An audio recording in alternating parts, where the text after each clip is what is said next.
Assalamualaikum warahmatullahi wabarakatuh. Perkenalkan nama saya Rafli Mahendra dari program studi Bisnis Digital. NIM saya yaitu 23126120916. Di sini saya akan mempresentasikan apa itu rekrutmen dan seleksi SDM.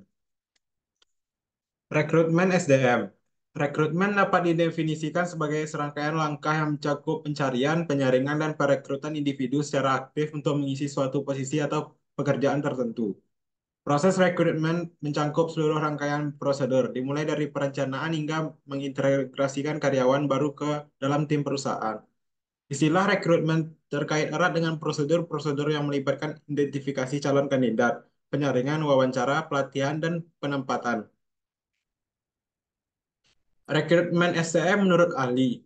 Yang pertama, Mardianto tahun 2014. Rekrutmen adalah proses untuk mendapatkan calon tenaga kerja yang memiliki kemampuan sesuai dengan kualifikasi dan kebutuhan suatu organisasi atau perusahaan. Dua, menurut Rifai 2004, rekrutmen adalah proses untuk mendapatkan sejumlah sumber daya manusia yang berkualitas untuk menduduki suatu jabatan atau pekerjaan dalam suatu perusahaan. Yang ketiga, menurut Nurmansyah tahun 2011, rekrutmen adalah proses mendapatkan tenaga kerja baru untuk mengisi lowongan jabatan yang ada di suatu perusahaan. Tahapan dalam rekrutmen sumber daya manusia. Yang pertama, identifikasi kebutuhan perekrutan.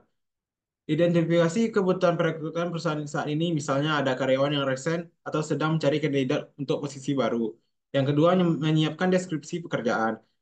Menyiapkan deskripsi pekerjaan yang lengkap. Unsur yang harus ada dalam deskripsi pekerjaan seperti tugas dan tanggung jawab, kualifikasi dan keterampilan yang dibutuhkan, lokasi perusahaan, kompensasi dan benefit yang ditawarkan. Yang ketiga, mencari kandidat yang tepat. Ada berbagai cara yang bisa dilakukan untuk menarik kandidat yang cocok, misalnya mencari melalui website, media sosial, atau beriklan di portal penyedia pekerjaan. Yang keempat, screening dan seleksi kandidat. Ini adalah rekrutmen proses yang saling memakan waktu karena kamu harus meninjau dan mengevaluasi semua lamaran pekerjaan. Yang kelima, wawancara. Tahap kritis lain dari rekrutmen proses adalah melakukan wawancara dengan kandidat yang lolos tahap screening. Yang keenam, evaluasi dan penawaran. Setelah melalui proses wawancara baik dengan tim HR maupun user, kamu sudah bisa menentukan kandidat yang tepat.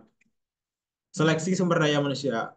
Seleksi adalah usaha pertama yang dilakukan perusahaan untuk memperoleh karyawan yang kualifikasi dan kompeten yang akan menjabat serta mengerjakan semua pekerjaan pada perusahaan.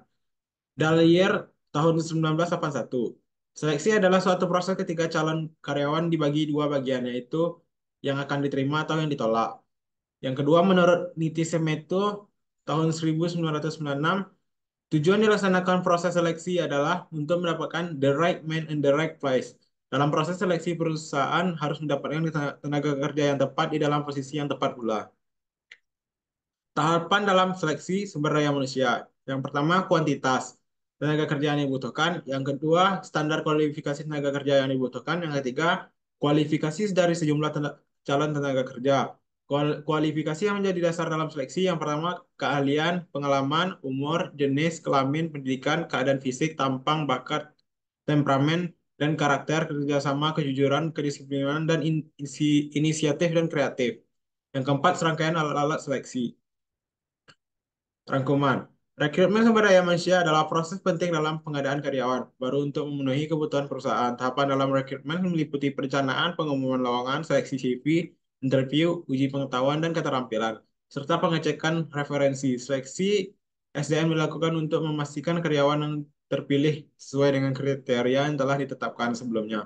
Melalui tahapan seleksi administrasi, tes pengetahuan dan keterampilan, interview, uji kesehatan, dan background check. Dengan proses rekrutmen dan seleksi sumber daya manusia yang baik, perusahaan dapat mendapatkan karyawan yang berkualitas dan sesuai dengan kebutuhan organisasi.